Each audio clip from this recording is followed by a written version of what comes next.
Hi there, I'm Micah, and today I would love to show you my top 5 yoga poses for flexibility.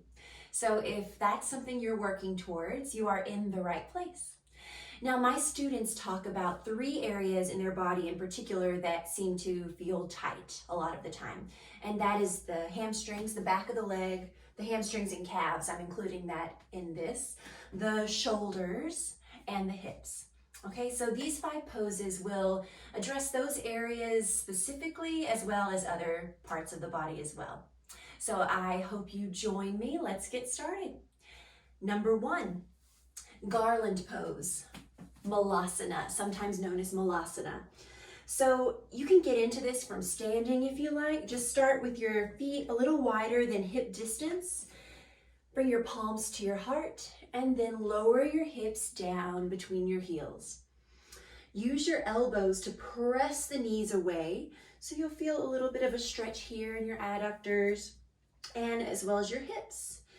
Press your palms firmly together and then feel your shoulder blades move together behind you. Now, a very common issue is that your heels don't reach the floor, which is totally okay. If that's the case for you, roll up a blanket or fold up a blanket just slightly and support your heels with the blanket, okay? So I would hold here for about 5 breaths. But for our purposes, let's move on to the next pose.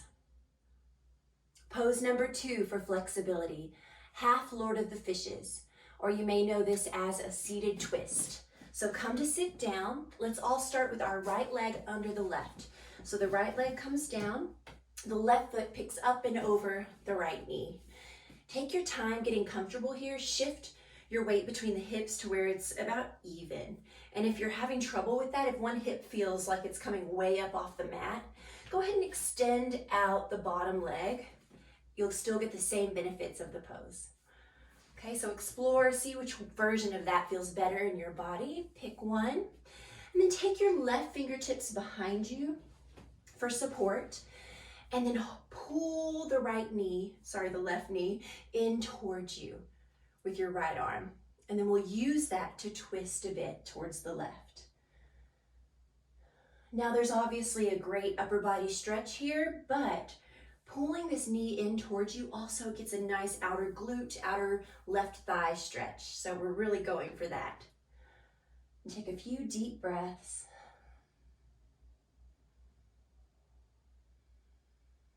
And then release that twist. When you're on your own, feel free to hold these stretches a lot longer, okay?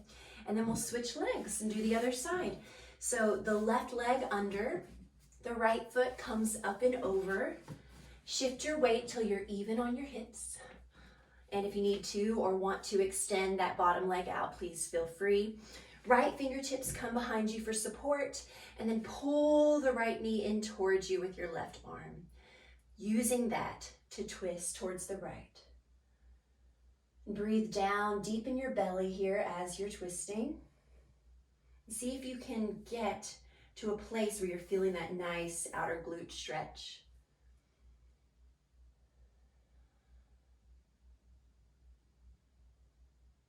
When you're ready, let it go, unwind, and we'll move on to pose number 3. Pose number 3 is cow face. So this is a great hip stretch and a great shoulder stretch. We'll start with the lower body. Take your right leg under and your left leg on top. Now the idea here is that your knees are stacked on top of each other. If you have any kind of knee issue, you may have to play around and find a position that feels good to you. I don't want you to feel any tweaking or pulling on your knee. So you can play with moving your feet forward. That might be a little less intense of a stretch. You might move them back towards you. Just find a spot. Once again, your hips are even on the mat. Once you feel settled with the lower body, since the left leg's on top, we're going to take the right arm on top, okay? So take your right arm up and then touch your back so the elbow is bent. Then take your left arm under and then see if you can touch your fingertips. If you can, take hold of fingertips here. Lift open the chest and just feel the stretch. Take some deep breaths. If your fingertips aren't touching, an option would be to use a strap, okay? If you don't have a strap, it's no big deal. You can still just touch your back and it's fine, but I like that bit of traction. So you would hold the strap in your right arm, up, bend it behind you, reach the left arm up and pull. Take hold of the strap and walk your fingertips in towards one another. And you still get that same traction. Great. So we're gonna release the arms first, release the lower body, and switch to where the right leg's on top this time. Take your time getting settled here. Knees are stacked. Walk your feet out or in, depending on what feels better in your body. Remember, we don't want any kind of pain. We want to feel the muscles stretching, but we don't want to feel joint pain. Okay. So once again, if you have a strap, you can use a strap from your robe too. That works great. Feel free to use it here. Otherwise, reach your left arm up, bend it behind you so you're touching your back. Your palm is touching your back. Your right arm reaches down and around, reaching for the fingertips of the other hand. Great, and once you have hold of the strap or the fingers, just lift the chest, breathe. Just holding this is plenty stretch enough. If you want to take it a little deeper, you can fold forward and you'll feel even more of a stretch on your outer hips. Okay, so when you're ready to release your upper body first, and then let your lower body release. Take a big breath in with me. Let it go. And let's move on to pose number 4. Pose number 4 is reclined hand to toe pose. This is one of my favorite poses for hamstring flexibility, and the version we're going to do today also gets into your adductors and your outer thigh. So let's take a look. I'm going to move this mat a little further out. If you have a strap, this is where you really want to use your strap. It's not mandatory. I'll show you an option. I'll show you without the strap first, and then we'll add the strap in. So come to lie on your back. It might feel better on your low back to keep your knees bent with the feet flat on the mat. Otherwise, you can stretch out your left leg long on the mat. Bring your right knee in towards you. If you don't have a strap, you can interlace your fingers behind the thigh and then reach the leg up, okay? Or if you're a little more flexible already in the hamstrings, you can take hold of the big toe and stretch it up like this. But I really want your shoulders to stay down on the mat. See, even my shoulders coming up off the mat here. And ideally, I would prefer everything melted down. So if you do have a strap, take it now and wrap it around the ball of your right foot. Let your hands slide down the strap to where the back of your shoulders and your upper back are melted down on the mat. And then press the foot up to the sky. And take some deep breaths here. And if you want to feel a little more stretch, you can pull the strap in towards you, pressing up through the heel. And just noticing the sensation on the back of your leg.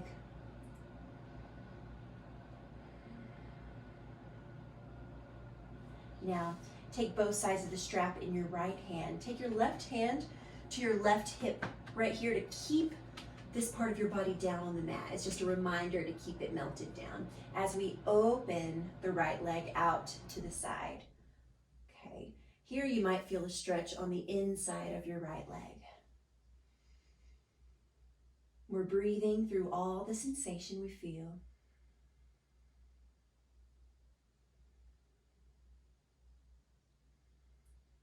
And now draw that leg back up through center. Pass both sides of the strap to the left hand. Now, extend the right arm out to the side. I don't have a lot of space here, so I may hit the wall, but hopefully you have more space where you are. Go ahead and let that right leg fall to the left. And you can let your right hip come off the mat this time and stack your hips and let the foot fall. So I really want you to feel a nice stretch along here. And you can extend your right arm out. Maybe look towards the right hand, close your eyes and breathe.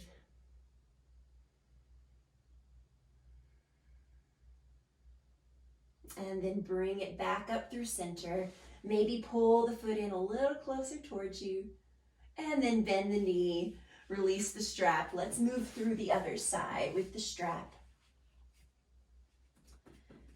You can either extend this leg out long or keep the foot flat with the knee bent, whatever feels better on your low back. Slide your hands down the strap to where your shoulders and the back of your arms, your upper back are all melted down, and then pull the leg in towards you. You always want to walk that line of ease and effort in yoga. So you don't want to force anything. You just want to walk the line. Come to the edge, play with the edge. Pass both sides of the strap to your left hand. Let that leg fall out to the left, keeping your right hand on the right hip. Once again, hopefully you don't have a wall blocking you like I do.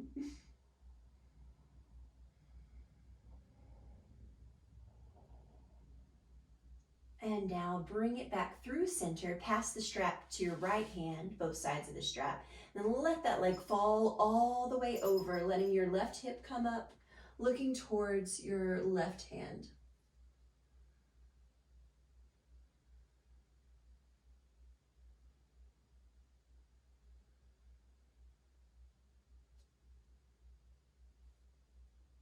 And then bring the leg back up, bend the knee, release the strap, and sit on up. Now, something really fun you can do if you're a little more advanced is do that whole thing standing. So that's really fun because balance enters into the equation. I'm not going to go through all of that today for the purposes of this video, but if you'd like to give it a try, please do. You can pause the video and try it now. So set the strap aside if you haven't, and we're coming to our final pose, pose number 5. This is pyramid pose, a great stretch for the hamstrings and the hips. So if you're not standing, go ahead and stand. If you do have a block handy, it would be great to use, but it's not necessary. So come into warrior 1 feet. And if you don't know what that is, just the right foot pointing straight to the front, the left foot back behind you, the toes at a slight angle. So sometimes I like to think the left toes are pointing towards the left front corner of the yoga mat. And the idea is that your hips are trying to square towards the front as well, so you're not turned to the side. Great, and both your legs are straight. Go ahead and place the block, if you do have it, on the inside of your right foot. Draw your palms to your heart.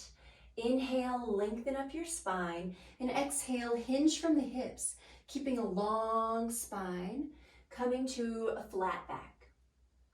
If you're like me, you'll already feel a stretch on the back of your right leg here, which is great. Then release your hands down to either the block or maybe your leg, keeping that long spine still. Taking a couple of deep breaths. And then finally release down into a full forward fold, letting your head hang, no tension in your neck, and using your breath here to really settle into the stretch. So long exhales, longer than your inhales, using that breath out to melt down into the pose.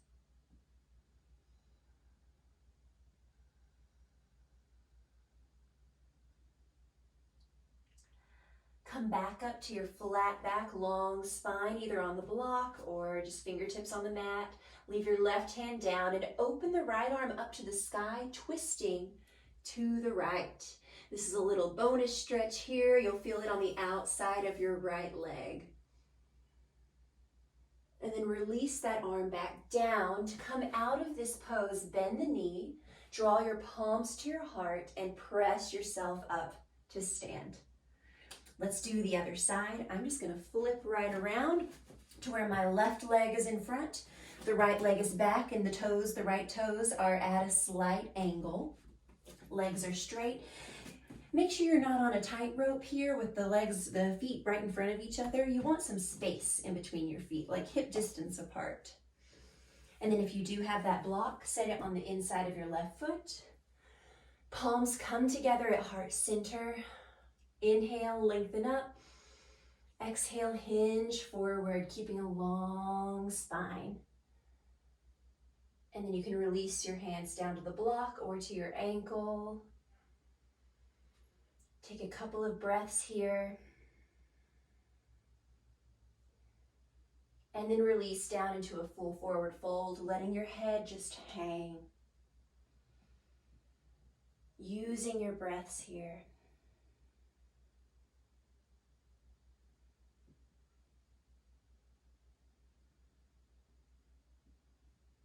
Come back up to your fingertips or the block. Leave your right hand down as the left arm stretches to the side and up for your twist. And then lower the hand back down. To come out of the pose, bend the knee, draw your palms to your heart. Press yourself up to stand. Great job. So those are my top 5 poses, yoga poses to improve flexibility. So I hope you found this beneficial. If you are practicing at home on your own, which I think you probably are, please take time with each pose. So either pause the video, or if you've done the video a couple of times and you don't need my guidance anymore, just do it on your own. Take about 5 breaths in each pose. And that'll really, really let you settle into the pose, settle into the stretch, and absorb all the benefits that the yoga poses can bring. Hope you loved it. Take care.